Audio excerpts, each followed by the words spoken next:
Mengecat. Ya mengecat. Oke ya. Sekarang di negara ginseng. Di Korea Selatan. Para polisi wajib melapor jumlah uang suap yang mereka terima dari para pengendara yang mereka tilang. Berarti secara tidak langsung bahwa suap menyuap dilegalkan karena hanya dengan izin atau laporan saja. Jadi tidak ada sanksi suap menyuap, apalagi menyuap anak bayi kita yang lagi lapar ya.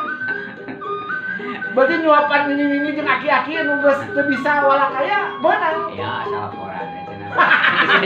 Laporan ka ya aki ini urang disuap ya. Gua teu bisa dahar kan. Iya, yang menyuapi. Nah ini budaya suap menyuap ini memang kita dididik dari kecil. Ketika kita masih belum melihat anak kita mandiri untuk bisa memakan makanan sendiri. Betul. Di negara ginseng, kita tinggalkan negara ginseng, kita ke Singapura, negara tetangga. Tapi karena ditilang, memang kecuali lamun Jakob pasti. Kang Deddy ya, Kang Deddy. Om Farhan. Tapi si enaknya gitu. Kang Dadang radikal juga ini. Main gaplok bae. Aduh. Terus juga di negara Singapura nih, negara singa ya, negara singa. Dilarang menjual permen karet di Singapura atau di Singapura di kotanya. Menjual permen karet. Iya. Iya. Kecuali permen kayu atau permen busa ya, dan bahan-bahan lainnya selain karet, ya kan? Kan permen karet aja yang nggak boleh. Iya, karetnya tidak boleh. Apalagi permen karet gelang ya kan?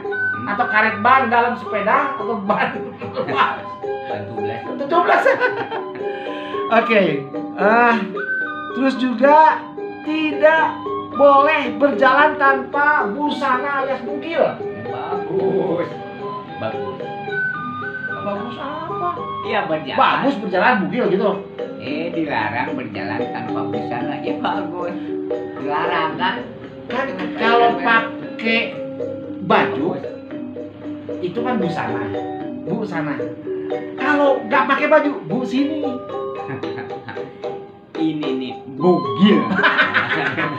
Bulat, telanjang dan bulat. Udah telanjang, bulat lagi. Waduh. Oke, di mana-mana kita menang, ya.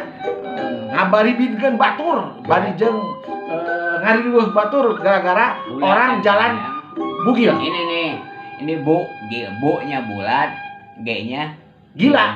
Gelombang. Nah, terus? G-nya, nah itu mah ilnya mah tidak tahu. Bulat dan bergelombang. Sok serumpat serempet gitu. Aduh. Kang Deddy ya Kang Deddy, Om Farhan ya Om Farhan, Kang Dadang Simut Sundar Sindir.